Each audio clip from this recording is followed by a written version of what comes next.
Bonjour Jean Rotner, Bonjour Caroline Roux, président bonne de la année. région Grand Est et médecin urgentiste de formation, je le rappelle. Est-ce que vous le redoutez ce mois de janvier, Jean Rotner? Oui et non. Je ne le redoute pas forcément d'un point de vue épidémiologique, parce que je crois que les conditions sont là aujourd'hui pour que la vaccination puisse encore s'amplifier.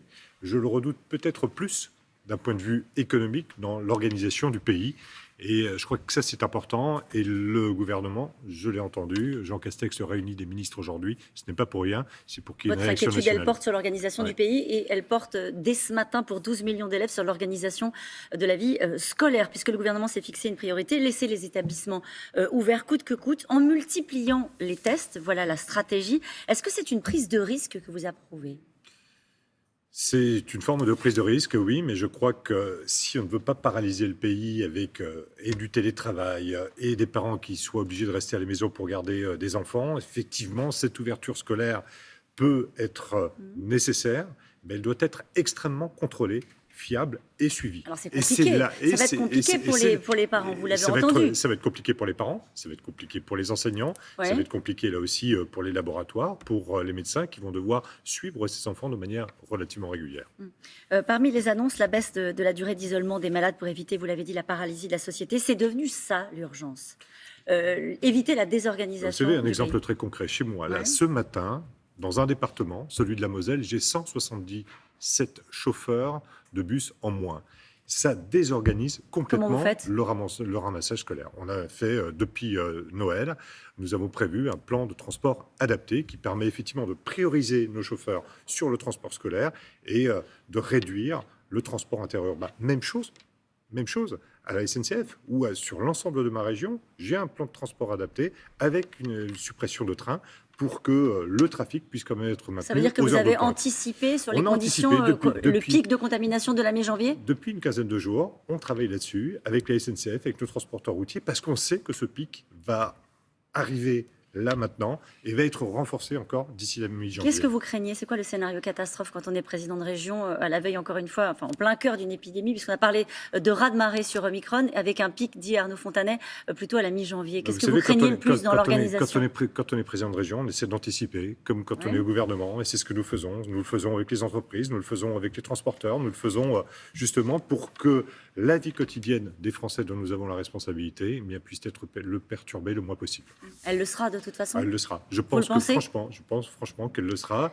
Regardez autour de vous, regardez autour de nous. Eh bien, nous avons forcément des gens contacts, nous avons des gens malades, des gens positifs. Eh bien, ça va encore s'amplifier. Nous ne sommes que dans la vague Delta. On rentre dans la vague Omicron. On y est quand même dans la vague Omicron. On y est petit à petit, mais on est quand même dans nos hôpitaux. On est essentiellement dans la vague Delta encore. À partir d'aujourd'hui, le télétravail devient obligatoire au moins 3 jours par semaine. Est-ce que c'était nécessaire, à vos yeux, de passer par l'instauration d'une amende pour les entreprises qui ne jouent pas le jeu? Je crois que les chefs d'entreprise sont responsables. Est-ce qu'il y a nécessité de passer par une amende, par une répression? On est dans un pays où on doit faire un effort collectif. Soyons plus que jamais pédagogues, soyons plus que jamais exemplaires. Je suis aussi chef d'entreprise, Ouais. d'une entreprise publique, mais là aussi, dès la nouvelle et l'annonce par le Premier ministre, j'ai pris les dispositions pour qu'à l'intérieur de mon administration, le maximum de personnes puissent télétravailler. Il n'y aura pas d'amende. J'espère que chez moi, il n'y en aura pas. Nous Donc, sommes c'était pas organisés. indispensable de Pour contraindre les moi, c'est pas entreprises. forcément indispensable. Cet après-midi, les parlementaires examinent le pass vaccinal. Les Républicains sont divisés. Vous y êtes favorable, vous, au pass vaccinal? Si Moi, je vous suis étiez fa- assis sur les bancs de l'Assemblée, vous voteriez? Moi, je suis favorable au pass vaccinal. Je pense qu'il faut passer par là. C'est une forme d'obligation. Vous savez, la liberté de chacun se construit aussi dans un aspect de réglementation et de réglementation responsable. Je rappelle que vous avez exercé aux urgences de Mulhouse pendant 10 ans. Arnaud Fontanet, je le citais tout à l'heure, qui était interviewé dans le JDD, hier estime que le pic du nombre de cas pourrait culminer donc mi-janvier. Comment ça se passe dans l'Est, dans les hôpitaux? Comme dans le reste de la France, on n'est pas plus touché comme à l'exemple, par exemple, de la première vague où on avait pris un rouleau compresseur viral en pleine face. Aujourd'hui, on est touché comme le reste de la France. Mais j'ai ce matin une pensée extrêmement forte pour tous les personnels hospitaliers, pour tous les personnels médicaux dans notre pays qui se prennent une vague supplémentaire. Aujourd'hui, ils sont au bord de la rupture. Qu'est-ce Il ne qu'ils faut pas vous disent? l'oublier. Mais ils sont épuisés. Ils sont épuisés. Ça fait longtemps qu'il le dit, Jean Rotner, qu'il sont Oui, mais épuisés. je sais que ça fait longtemps. je sais, je vis avec eux. C'est pour ça que je vous pose la question. J'ai un fils d'ailleurs qui est médecin et qui est médecin urgentiste Ouais. aussi. Et alors, il vous dit quoi? Et qui me relate tout cela et qui me relate effectivement parfois cette usure de ses collègues, cette usure au quotidien de ce qu'ils peuvent vivre. Et la nécessité, je crois fondamentalement aujourd'hui, pour les politiques que nous sommes, de prendre conscience de ça et à la veille d'une élection présidentielle, de se dire que notre système de santé doit être entièrement revu. Alors, on va en parler dans un instant. Une prime mensuelle de 100 € va être versée aux infirmiers des services de soins critiques, ça suffit? Non, parce que ça ne concerne par exemple que les services de réanimation, pas les services d'urgence, pas les services aujourd'hui hospitaliers en général qui font face de manière collective. Mais le gouvernement vous répond, il y a eu le Ségur de la santé, il y a eu des revalorisations. Une infirmière débutante verra son salaire passer de 1 736 € à 2 026 € net par mois avec le Ségur de la santé. Une infirmière de nuit gagne 1,07 € par heure travaillée. Est-ce que vous trouvez ça normal parce qu'elle travaille de nuit? Non, je pense que la revalorisation doit se faire sur l'ensemble d'une carrière. La revalorisation, c'est aussi considérer aujourd'hui ces personnels avec beaucoup plus de confiance, de bienveillance, et en se disant que l'hôpital, comme la médecine libérale, doivent être considérés par les politiques, par les usagers ou les soignés et par les soignants de manière différente. Je pense qu'il faut aujourd'hui un nouveau pacte social autour de l'hôpital dans ce pays. D'une manière générale, est-ce que vous donnez un satisfecit au gouvernement sur la manière dont ils ont géré cette crise sanitaire? Vous avez été en première ligne sur le sujet. C'était difficile, il y a eu des moments de tension, mais c'est vrai qu'en termes de vaccination, aujourd'hui, reprenez il y a un an, nous n'étions pas du tout dans la même situation. Aujourd'hui, la vaccination, c'est vrai, est effective, on peut donner une forme de satisfecit, mais il y a aujourd'hui encore des hésitations. On le sent, aujourd'hui, les annonces sont faites pratiquement au jour le jour. La crise est difficile.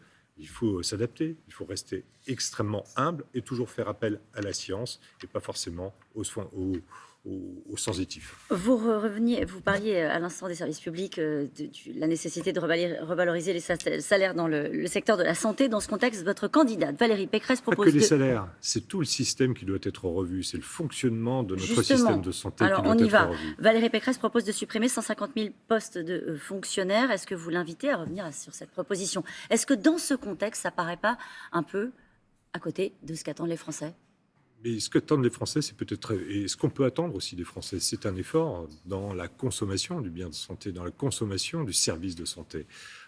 Il y a certes des efforts à faire en matière de fonctionnaires et de réforme du système de santé et du système public en général dans notre pays. Il faut supprimer des postes dans le système. Il ne faut pas forcément supprimer des postes en matière de santé. Il ne faut pas forcément supprimer des postes en matière, par exemple, de sécurité publique. Mais il y a dans la fonction publique peut-être des postes et des systèmes que l'on peut simplifier, améliorer et rendre plus efficients. Elle n'est pas difficile à défendre, cette proposition, pendant cette campagne, dans ce climat-là, après la crise des Gilets jaunes, après cette crise sanitaire? Je crois qu'elle est surtout à expliquer et à montrer comment on le fait dans la durée. Parce que c'est la priorité, le redressement des finances publiques? Ça va être une des priorités. Ça va être une des priorités. Après, effectivement, les dépenses engagées pour gérer cette crise, je pense qu'il faut aussi expliquer aux Français comment on va s'en sortir économiquement. Jean Rottner, comment vous allez faire campagne? Mais comme on le fait, comme je l'ai fait... Comment vous allez faire campagne alors même que Omicron emporte tout, alors même que le débat politique est anesthésié par ce que vivent les Français au quotidien, à savoir la gestion de cette pandémie? Comment est-ce que j'ai fait campagne pour les régionales? Nous étions exactement dans la même situation. Nous n'avions pas le droit de faire de meetings publics et petit à petit, la France s'est rouverte. Mais nous étions sur le terrain, nous étions en contact. Je suis allé écouter, je suis allé entendre, je suis allé expliquer. Et finalement, ces élections, même avec un taux de participation extrêmement fort, se sont déroulées. C'est ça la vie démocratique. Et aujourd'hui, et vous craignez une participation faible pour cette présidentielle? Il y a forcément, c'est vrai, peut-être un doute de la part des Français. Il y a forcément une participation qui sera peut-être un petit peu plus faible. Il nous faut, nous, acteurs politiques, redonner là aussi les perspectives à ce débat public qui ne doit pas être omnibulé par la crise. Alors Valérie Pécresse, elle s'affiche avec ses anciens adversaires encore demain. Elle sera en Seine-Saint-Denis avec un déplacement sur les violences faites aux femmes. On a l'impression qu'elle ne fait pas campagne seule. En fait, qu'on va voter, qu'elle invite les Français à voter pour une équipe. Je crois que c'est bien. Ah bon? La droite a démontré aujourd'hui, alors qu'elle était au bord de l'agonie pour certains, mais qu'elle était en capacité de se retrouver, de se réunir, de former une équipe. Eh bien, tant mieux. Merci beaucoup, Jean Rottner, d'avoir été et belle année encore. Et meilleurs vœux à vous aussi.